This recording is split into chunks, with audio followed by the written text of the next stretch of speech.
Welcome to Khyati connects. నేను మీ విద్య. ఆంధ్రప్రదేశ్ రాజకీయంలో ముఖ్యమంత్రి చంద్రబాబు నాయుడు అనుసరించే పరిపాలన శైలి, రివ్యూల పద్ధతి మిగతా నేతలకు పూర్తిగా భిన్నంగా ఉంటుంది. సాధారణంగా ఏ పార్టీ అధినేత అయినా తమ ఎమ్మెల్యేల పనితీరు లేదా నియోజకవర్గాల ప్రోగ్రెస్ రిపోర్టులను అంతర్గత సమావేశాల్లో మాత్రమే చర్చిస్తుంటారు. కానీ చంద్రబాబు మాత్రం ఏకంగా ప్రజల సాక్షిగా వేదికపై అధికారులు మరియు ఇతర నేతలు చూస్తుండగానే తమ సొంత పార్టీ ఎమ్మెల్యే పర్ఫార్మెన్స్ ఇది అంటూ బహిరంగంగా ర్యాంకులను వెల్లడించి సంచలనం సృష్టించారు. ఉమ్మడి ఒంగోలు జిల్లా పర్యటనలో భాగంగా నిర్వహించిన బహిరంగ సభలో పక్కనే నిలబడిన గిద్దలూరు ఎమ్మెల్యే ముత్తుముల అశోక్ రెడ్డి పనితీరుపై చంద్రబాబు పక్కా డేటాతో క్లాస్ పీకడం ఇప్పుడు ఏపీ వ్యాప్తంగా తీవ్ర చర్చనీయాంశంగా మారింది. అసలు గిద్దలూరు నియోజకవర్గం ర్యాంక్ ఎంత, చంద్రబాబు అంతలా ఓపెన్ కామెంట్స్ చేయడానికి గల కారణాలేంటో ఈ వీడియోలో చూద్దాం.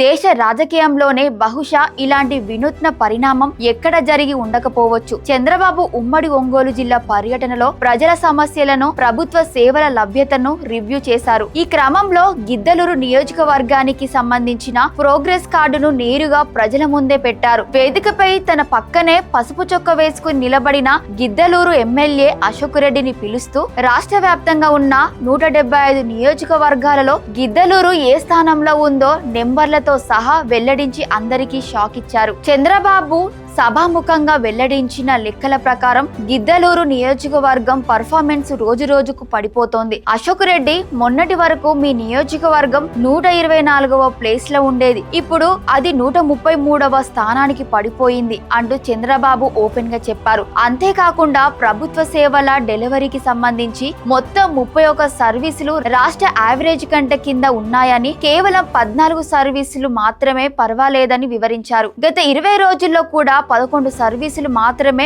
యావరేజ్ కంటే పైన ఉన్నాయని, 23 సర్వీసులు కిందకు పడిపోయాయని పక్కా డిజిటల్ డేటాను బయటపెట్టారు. ఈ ర్యాంకులను ప్రకటిస్తూనే నియోజకవర్గంలో ఉన్న గ్రౌండ్ రియాలిటీని చంద్రబాబు ప్రస్తావించారు. నేను వేరే నియోజకవర్గంలో మాట్లాడితే ప్రజలంతా అధికారులు, లీడర్లు బాగా చేశారని అభినందించారు. కానీ ఈ గిద్దలూరు నియోజకవర్గం ప్రజలలో ఇంకా అలజడి ఉంది అని చంద్రబాబు వ్యాఖ్యానించారు. కలెక్టర్ ఇక్కడే వేదికపైనే ఉన్నారు అని అంటూ నియోజకవర్గ పరిపాలన ఇంకా పక్కాగా సెట్ కాలేదని ఓపెన్ గా అంగీకరించారు. లీడర్ల పనితీరుపై, సేవలపై ప్రజల్లో అసంతృప్తి ఉందనే విషయాన్ని లైవ్ లోనే ఎండగట్టడం ద్వారా ఎమ్మెల్యేకు మరియు అధికారులకు గట్టి వార్నింగ్ ఇచ్చారు. ఈ ప్రోగ్రెస్ రిపోర్టుతో వదిలేకుండా గిద్దలూరు నియోజకవర్గాన్ని లైన్ లోకి తెచ్చేందుకు చంద్రబాబు ఒక సరికొత్త ఛాలెంజ్ విసిరారు. గిద్దలూరు నియోజకవర్గం పూర్తి స్థాయిలో సెట్ అయ్యేంత వరకు తాను వస్తూనే ఉంటానని, అవసరమైతే ఆకస్మిక పర్యటనలు కూడా చేస్తానని సభాముఖంగా ప్రకటించారు. ఈ రకమైన సర్ప్రైజ్ విజిట్ ద్వారా